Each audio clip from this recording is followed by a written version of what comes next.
Taste the Daily. Ariyalur மாவட்டம் ஜெயங்கொண்டம் அருகே குடியிருப்புகளை வெள்ளம் சூழ்ந்ததால் மக்கள் பரிதவித்து வருகின்றனர்.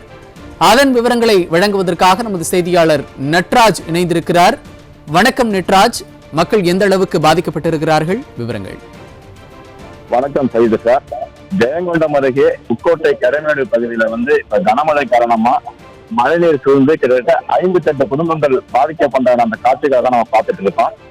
அரியலூர் மாவட்டம் ஜெயங்கொண்டம் அருகே புக்கோட்டை ஊராட்சிக்குட்பட்ட கரைமேடு பகுதியில பாத்தீங்கன்னா பழங்குடி இனத்தை சேர்ந்த மக்கள் சுமார் 58 குடும்பங்கள் வசித்து வந்துட்டு இருக்காங்க.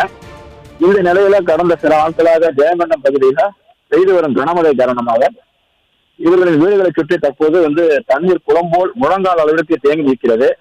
இதுக்கு காரணம் பாத்தீங்கன்னா சரியான வடிகால் வசதி இல்லாததன் காரணமாக மழைக்காலங்களில் இது போன்ற சூழல் இந்த பகுதியில தொடர்ந்து நீடித்து இருப்பதாக அந்த பொதுமக்கள் குற்றம் சாட்டுகின்றனர்.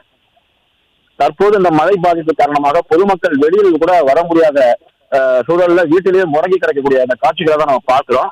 மேலும் பொதுமக்கள் தங்களுக்கு தேவையான அத்தியாவசிய உணவுப் பொருட்கள் வாங்கவும் பள்ளி மாணவர்கள் கூட பள்ளிக்கு செல்ல கூட முடியாத சூழ்நிலை கூட தற்போது வீட்டிலே முடங்கி இருக்கிறாங்க.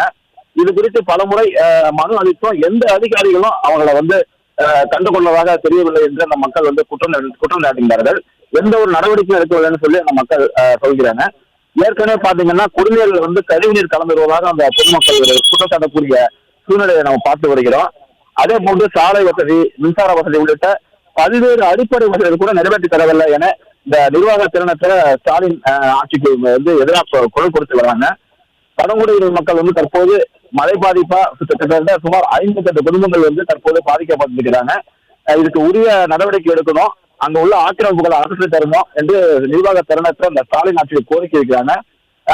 இது குறித்து உரிய நடவடிக்கை எடுக்கிறோம்னா அடுத்த கட்டமா மக்களை திரட்டி பெரிய அளவுல போராட்டம் நடத்தவும் தயங்க மாட்டோம் எனவும் இந்த நிர்வாக திறனற்ற ஸ்டாலின் ஆட்சிக்கு எச்சரிக்கை விடுக்கின்றனர்.